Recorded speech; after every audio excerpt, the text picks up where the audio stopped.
Avez-vous déjà pensé que l'humanité vit dans une lutte constante contre le mensonge? Chaque jour, nous sommes bombardés de tromperies.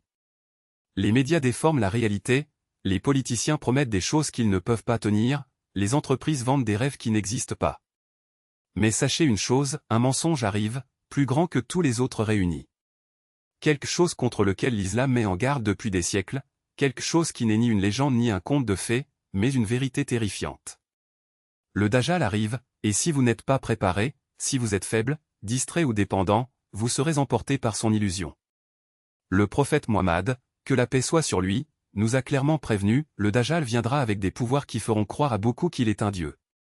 Il contrôlera la météo, la richesse, la nourriture, les apparences. Maintenant, imaginez l'homme ordinaire d'aujourd'hui, celui qui ne peut pas passer une journée sans consulter les réseaux sociaux. Quelle chance aura-t-il face à quelqu'un qui peut faire pleuvoir d'un geste ou assouvir la faim d'une ville entière? La vérité est que le Dajjal représente l'épreuve définitive de la foi.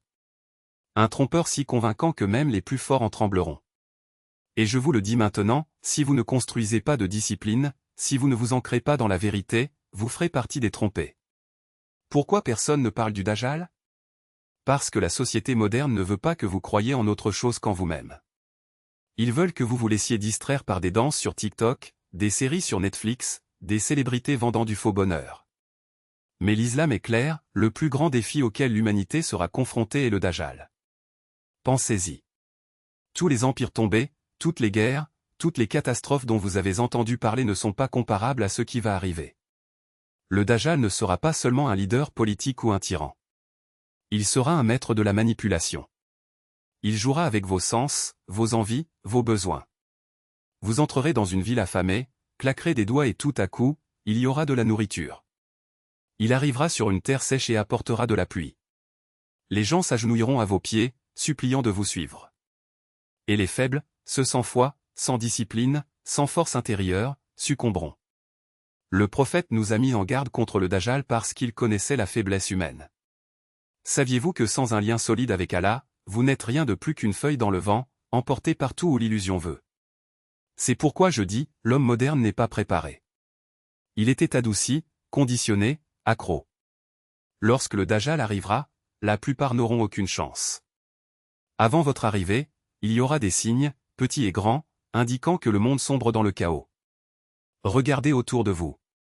Vous voyez des familles détruites, des hommes sans but, des femmes perdues, des gouvernements corrompus, des guerres qui explosent, la technologie a servi les esprits.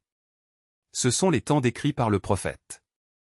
L'islam enseigne qu'avant l'apparition du Dajjal, le monde atteindra un point de corruption tel que les gens crieront à un sauveur. Ils auront désespérément besoin d'ordre, de leadership, de miracles. Et c'est là que le trompeur frappera. Les signes les plus mineurs sont déjà là, les gens mentent sans vergogne, l'avidité est glorifiée, la décence est ridiculisée, les enfants désobéissent à leurs parents, les dirigeants sont les pires exemples. Puis viendront les plus grands signes, le Dajjal lui-même, suivi du retour d'Isa, de Jésus, que la paix soit sur lui, et des batailles finales. Comprenez une chose, le Dajjal n'apparaîtra pas de nulle part. Le système s'y prépare. C'est pourquoi le monde d'aujourd'hui est façonné de cette façon, vous brisant, vous affaiblissant, vous confondant. Lorsque le grand menteur arrivera, vous serez trop faible pour résister, à moins que vous ne fortifiez votre âme maintenant. Le prophète a décrit le Dajjal avec une telle précision qu'il est impossible de se tromper. Il n'aura qu'un œil aveugle et le mot kafir, mécréant, sera écrit sur son front, visible par tout croyant, qu'il soit alphabétisé ou non. Imaginez un monde noyé dans les mensonges, mais la vérité sera littéralement écrite sur votre visage. Il ne sera pas un personnage caché dans l'ombre. Au contraire, il se présentera au monde avec arrogance, en prétendant être divinisé, et le plus effrayant est que les gens le suivront, même avec ses difformités, même avec les avertissements. C'est ainsi que le monde deviendra aveugle. Pensez à un homme qui a le pouvoir sur votre faim, votre soif, votre survie. C'est ainsi que Dajjal manipule, par nécessité. Aujourd'hui, les gens vendent leur âme pour de l'argent, pour des likes, pour un peu de réconfort. Que pensez-vous qu'ils feront quand il offrira du pain au milieu de la faim? Le prophète a dit que la forteresse la plus puissante contre lui était la foi, la connaissance et la prière et non son compte en banque, ni son corps musclé, ni sa voiture importée. Lorsque le Dajjal arrivera, ce qui comptera, c'est de savoir si votre cœur est ferme dans la vérité ou prêt à être vendu pour des miettes. La plus grande arme du Dajjal n'est pas la force, c'est l'illusion. Il montrera le paradis, mais ce sera l'enfer. Cela montrera l'enfer, mais ce sera le paradis. Imaginez la confusion d'un homme qui ne peut plus se fier à ses propres yeux. C'est pourquoi je dis, entraînez votre esprit autant que vous entraînez votre corps. Si votre réalité n'est dictée que par vos sens, vous êtes déjà perdu. Après tout, les réseaux sociaux vous manipulent déjà au quotidien. Vous faites défiler, croyez ce que vous voyez, tombez dans le piège. Le Dajjal fera de même, mais à une échelle cosmique. Il vous donnera ce que vous désirez le plus, mais au détriment de votre âme. Le prophète a prévenu que le Dajjal parcourrait le monde entier, à l'exception de la Mecque et Médine, répandant mensonges et illusions. Sa puissance ne résidera pas dans la force brute, mais dans la guerre psychologique. Et la plupart des hommes d'aujourd'hui sont esclaves de la dopamine, de leurs impulsions. Si vous ne pouvez pas résister à un écran de téléphone portable, comment résisterez-vous à un homme qui déforme la réalité elle-même? La foi est donc la seule défense. La logique seule ne vous sauvera pas, la force physique seule ne vous sauvera pas. Seul un cœur discipliné, ancré en Allah, pourra voir au-delà de l'illusion. Comprenez bien, Dajjal n'est pas qu'un homme aveugle. Le concept du Dajjal est bien plus profond. Il représente un monde construit sur les mensonges, les distractions, tout ce qui vous éloigne de la vérité. Lorsque l'islam parle de lui, il ne s'agit pas seulement d'un avertissement concernant une figure future, mais aussi des systèmes, des idéologies et des modes de vie créés pour le piéger. Pensez-y.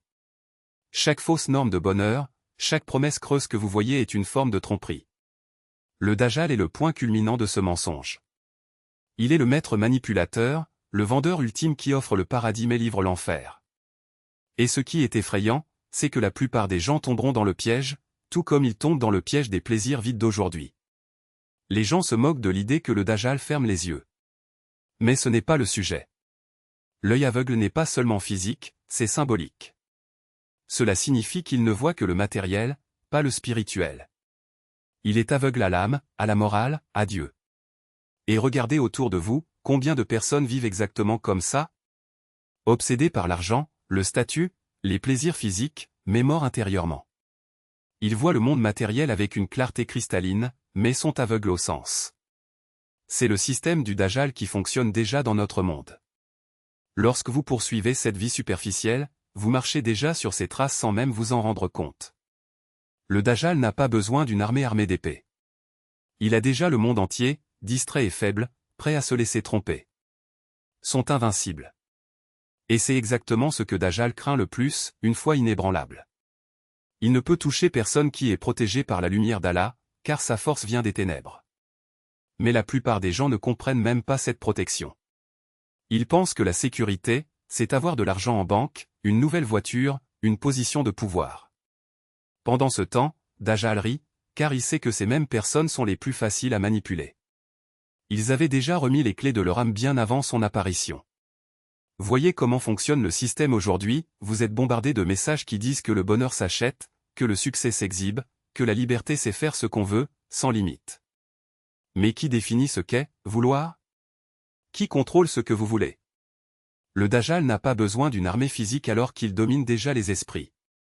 Il utilise les médias pour créer des besoins, la technologie pour rendre accro, le divertissement pour anesthésier. Et les gens? Ils ne se rendent même pas compte qu'ils sont programmés. Ils pensent qu'ils contrôlent, mais en réalité ils sont les marionnettes d'un système qui les mène tout droit dans l'abîme. Et le plus effrayant, c'est que Dajjal ne se présente pas comme un méchant. Il vient en sauveur. Il dira, je peux mettre fin à la faim, à la pauvreté, aux guerres. Je peux vous donner tout ce dont vous avez toujours rêvé. Et les masses, désespérées de solutions faciles, le suivront sans aucun doute. Ils ne se rendront pas compte que ces solutions sont des pièges. Que le pain qu'il propose est empoisonné. Que la paix qu'il promet n'est qu'un intervalle entre un esclavage et un autre. Parce que Dajjal ne veut pas de disciples heureux. Il veut des zombies. Des gens qui obéissent sans réfléchir, qui consomment sans se poser de questions, qui vivent sans but. Le prophète Mohammed, que la paix soit sur lui, nous a prévenu, le Dajjal aura le pouvoir de faire pleuvoir, de faire pousser les récoltes, de ressusciter les morts. Mais tout cela ne sera qu'une illusion. Il montrera un faux paradis, où les gens auront tout ce qu'ils veulent, sauf la vérité. Et c'est là que réside le danger. Parce que la plupart des gens ne veulent pas la vérité. Ils veulent du réconfort. Ils veulent un plaisir immédiat. Ils préfèrent vivre dans le mensonge plutôt que d'affronter la réalité. Et Dajjal le sait. Il n'a donc pas besoin de convaincre qui que ce soit avec des arguments. Il lui suffit d'offrir ce que les gens veulent déjà. Mais voilà, si vous vivez déjà pour ce monde, si vous avez déjà échangé votre foi contre des miettes de plaisir, alors vous êtes déjà un adepte du Dajjal. Vous n'avez pas besoin d'attendre qu'il se présente pour savoir de quel côté il se situe. Le test a déjà commencé. Chaque fois que vous choisissez l'argent plutôt que la charité, le statut plutôt que l'humilité, le plaisir plutôt que la discipline, vous vous entraînez à en devenir l'esclave. Et quand il arrivera, vous n'aurez pas la force de résister. La seule issue est de renforcer votre immunité maintenant. Renforcez votre foi comme s'il s'agissait d'un muscle. Chaque prière est un bouclier. Chaque jeûne est une armure. Chaque acte de gentillesse est une flèche contre ces mensonges. Parce que le Dajjal n'a aucun pouvoir sur quiconque est connecté à Allah. Il ne peut pas toucher ceux qui voient au-delà des illusions. Mais pour cela, il faut être préparé. Vous devez savoir que le vrai paradis n'est pas fait d'or et de plaisir, mais de paix spirituelle. La vraie richesse ne réside pas dans ce que vous avez, mais dans qui vous êtes. Et ne vous y trompez pas, la plupart échoueront. La plupart chasseront le faux éclat, se noieront dans les distractions, vendront leur âme pour un moment de plaisir. Mais vous n'êtes pas obligé d'en faire partie. Vous faites peut-être partie des rares à voir. Parmi les rares qui résistent. Parmi les rares qui, lorsque le Dajjal arrivera, diront « J'ai déjà choisi mon camp ». Et ce n'est pas le vôtre. Car en fin de compte, le choix est simple, soit vous vivez pour ce monde et mourrez pour l'autre, soit vous vivez pour Allah et gagnez l'éternité. Le Dajjal n'a de pouvoir que sur ceux qui sont déjà perdus. Et toi? Avez-vous déjà décidé où vous voulez être?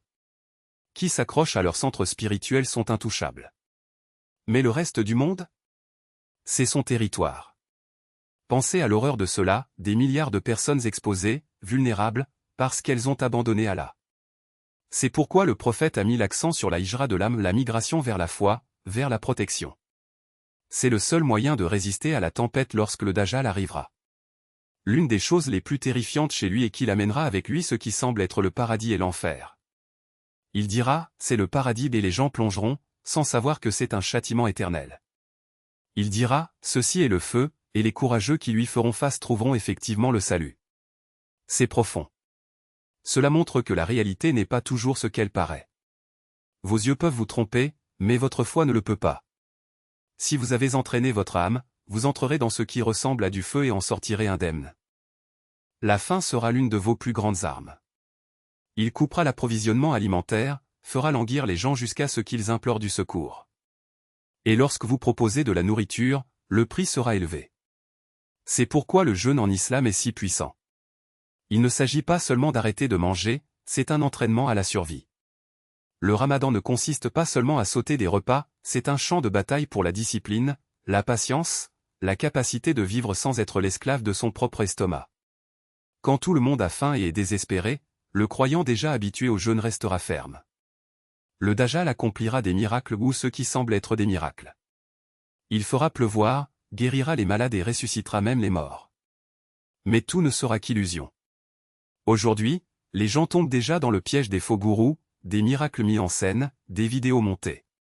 Imaginez à quel point il leur sera facile de croire lorsqu'ils verront quelque chose de réel. C'est pourquoi l'islam ne se base pas uniquement sur ce que vous voyez. Cela vous entraîne à remettre en question, à faire confiance à la révélation.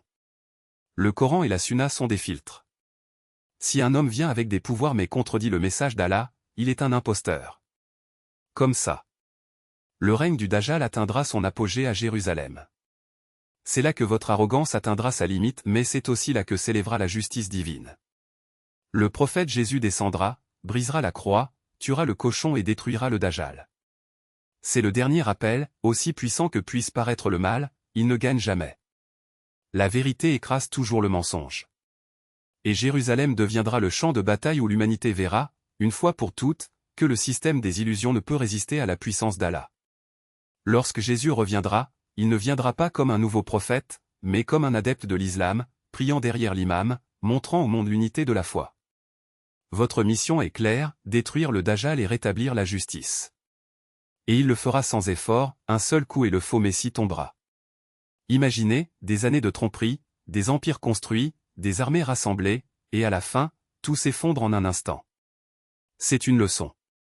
Le mal peut paraître écrasant, mais il est fragile face à la vérité. La mort de Dajjal est décrite en détail. C'est pourquoi l'islam nous forme maintenant. Chaque prière, chaque jeûne, chaque verset récité. C'est un entraînement pour le plus grand test. La foi est le bouclier ultime.